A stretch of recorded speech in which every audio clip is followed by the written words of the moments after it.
You lay eyes on the surface for the first time in your life. Captivated by the endless sands before you, you scoop up a handful. Just then,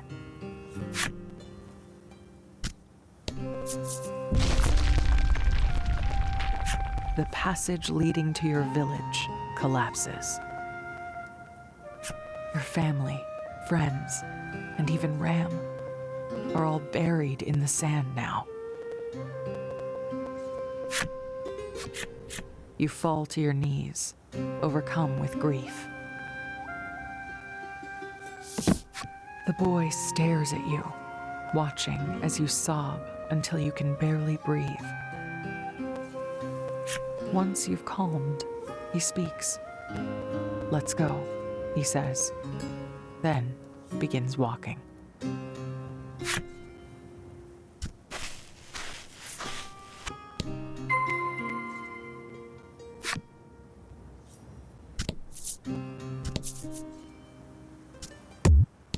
You can't cross quicksand on foot.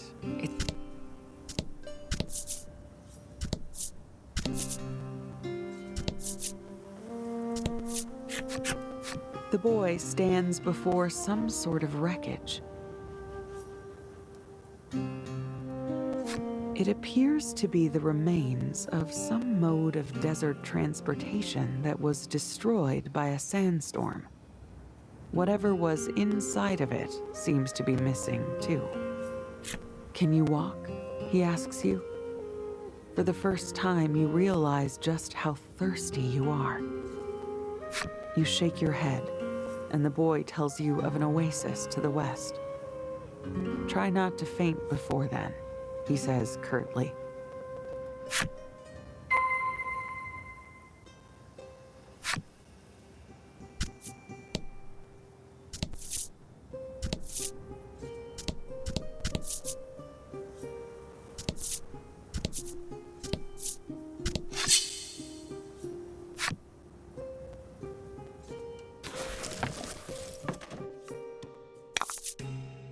To battle.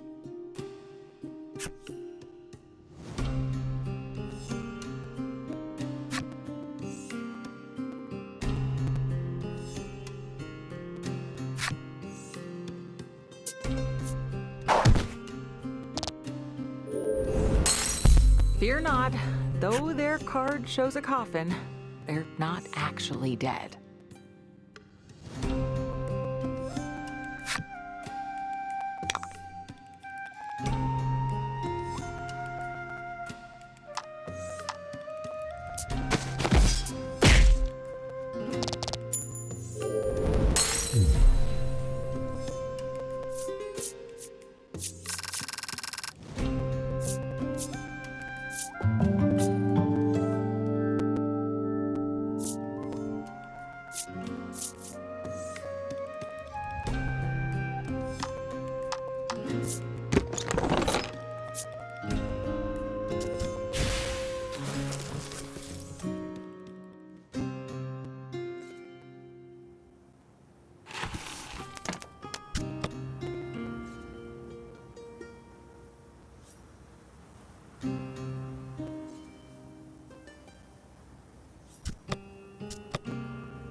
Battle time.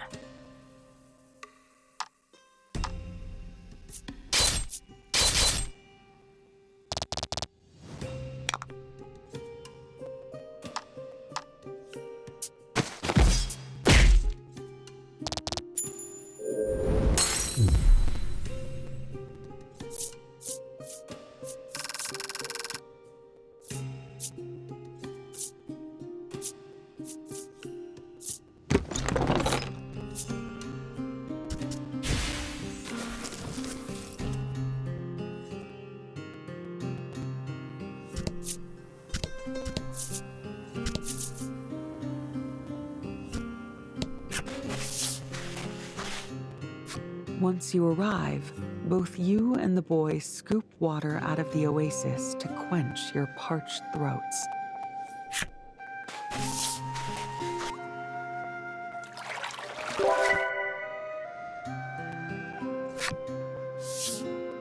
You swallow, hoping to ease the dryness in your throat, and cast your hollow eyes at the sky.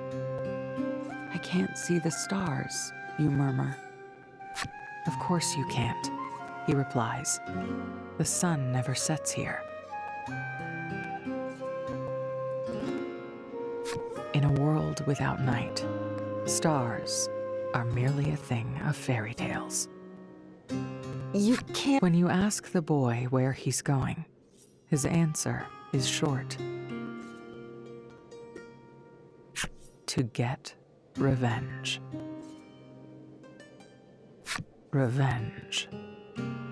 A darkness finds its way into your once hollow eyes.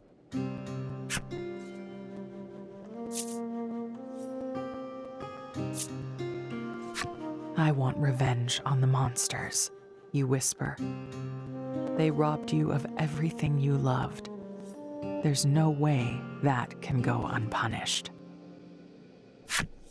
"Follow me," he says, then extends a hand to you. You take it.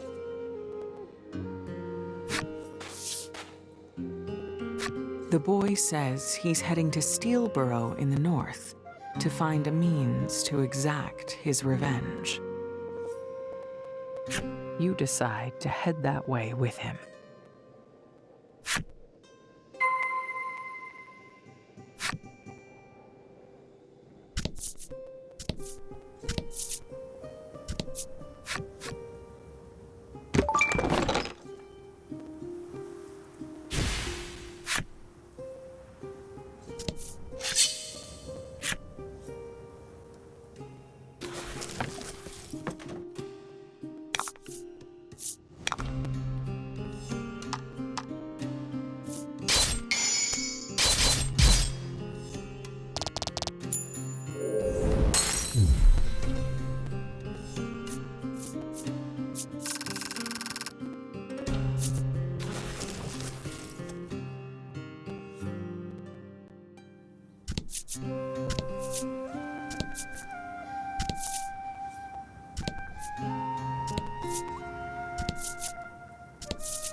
Battle time.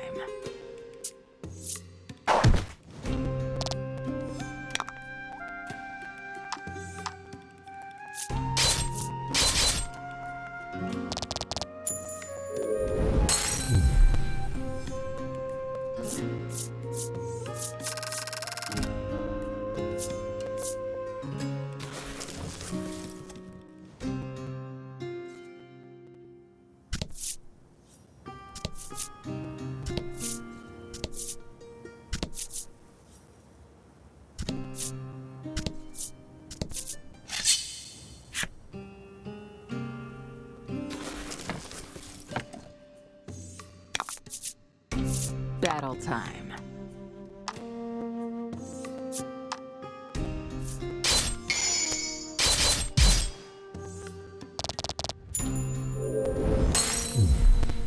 Oh!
Battle time.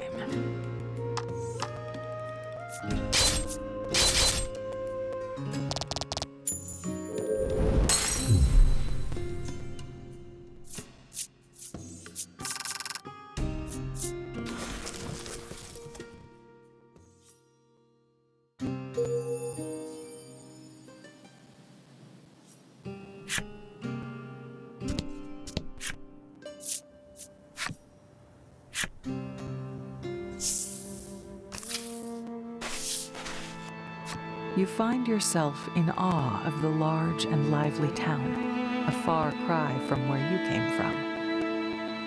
As you stand wide-eyed in wonder, the boy says, "Follow me," and walks off.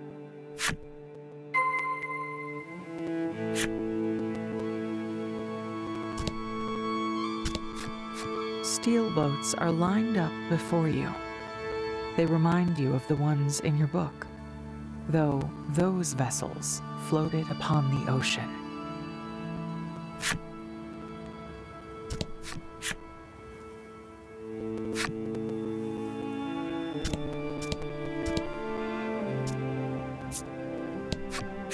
The boy sees your eyes darting about and laughs. What, are you a country bumpkin or something? Country bumpkin. You repeat his words curiously. "You can't be serious," he exclaims in bewilderment.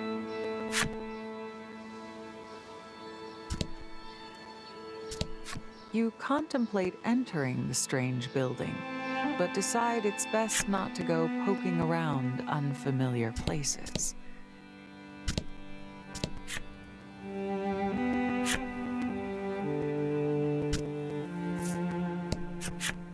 You see a woman stuffing her mouth with something delectable and ask her what she's eating. "This is just normal bread," she answers. "Just normal bread?" you repeat curiously.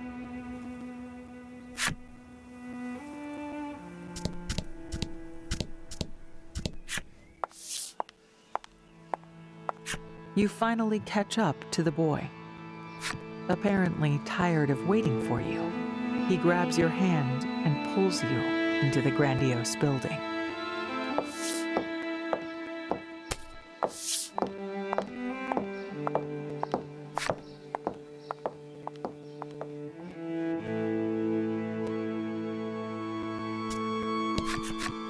In front of the boy stand several masked elders. "I brought her," he says, briefly introducing you. "Very well, you may go," they tell him curtly.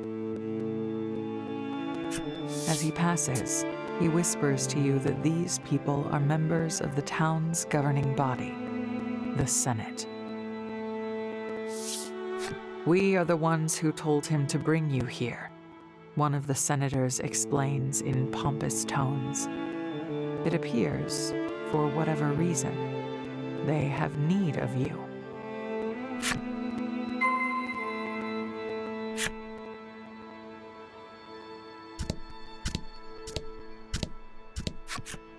The senator refers to you as a subterran. According to legend, those who live beneath the surface have the power to subjugate monsters. He says they have need of that power.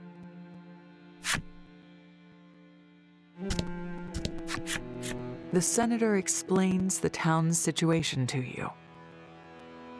The people of Steelborough have been living by the grace of a mighty monster known as the Steel Primal that inhabits the mines. But in recent years, that beast has begun to rampage.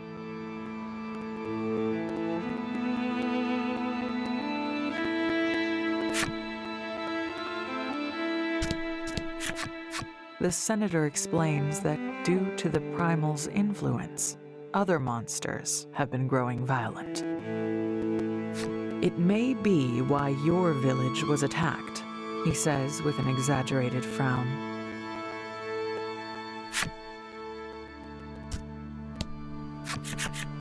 The three senators ask you to use your powers to subdue the steel primal.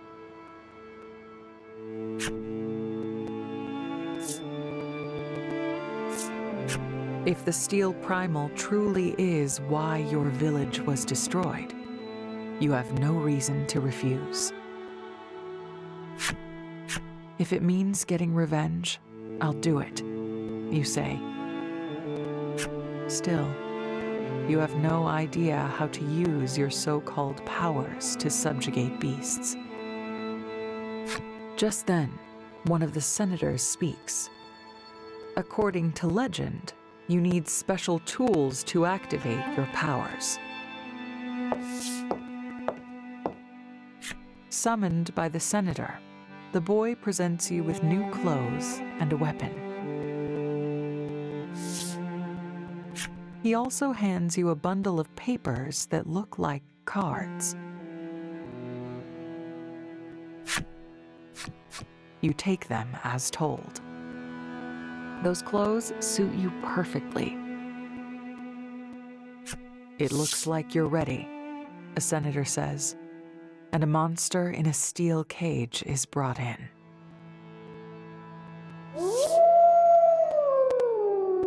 Now, Subterran, show us your powers, they all but command. Though surprised by the sudden turn of events, you take your weapon in hand.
You defeat the beast with ease, and then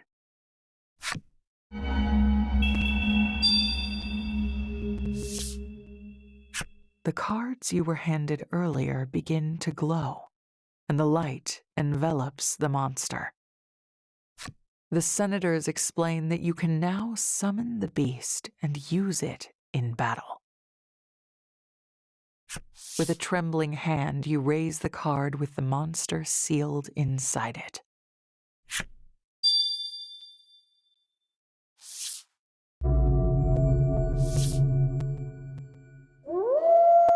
Just like the legend, the senators exclaim with joy.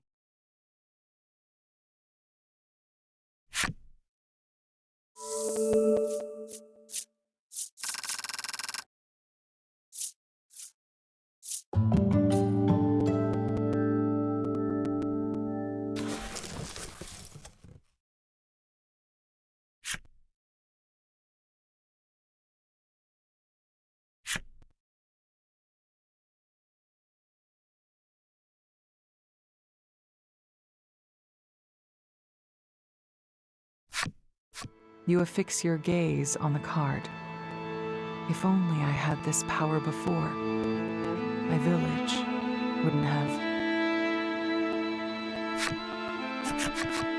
Having witnessed your power, the senators order you to make for the mines northwest of town. One of them hands you some money for your journey. Seeing you gaze at the money with a curious expression, the boy explains, "Above ground, we use this to buy things and pay people to work." Having lived your whole life beneath the surface, you don't quite understand the coin he's given you, but you can tell it's not much.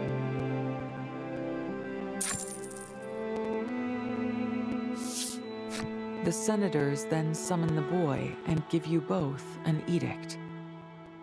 Defeat the steel primal in the mines and seize its power. With that, you and the boy make your way toward the monster's den.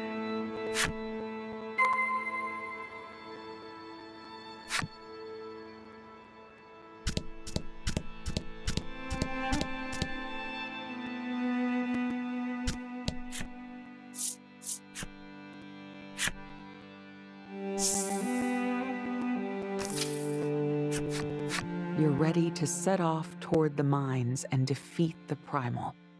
But I have an errand to run, the boy tells you.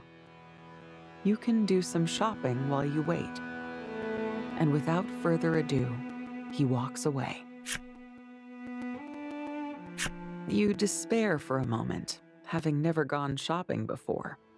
But with nothing else to do, you set out in search of shops.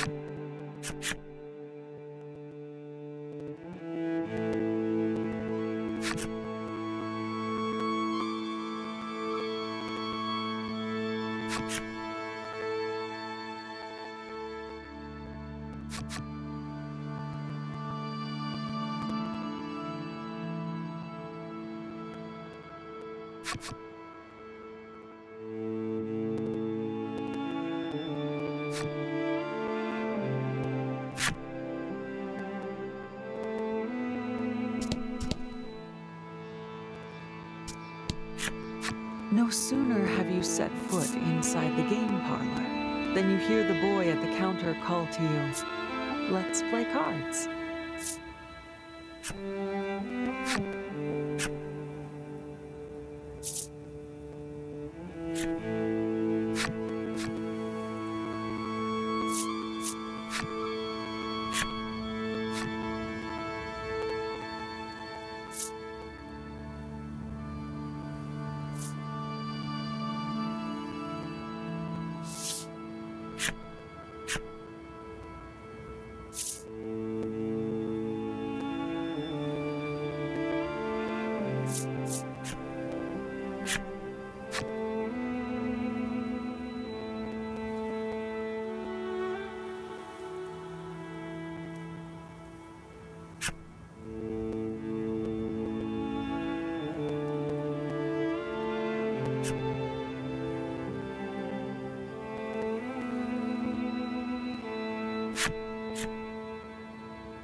pretty good, the boy beams, placing a commemorative prize in your hand.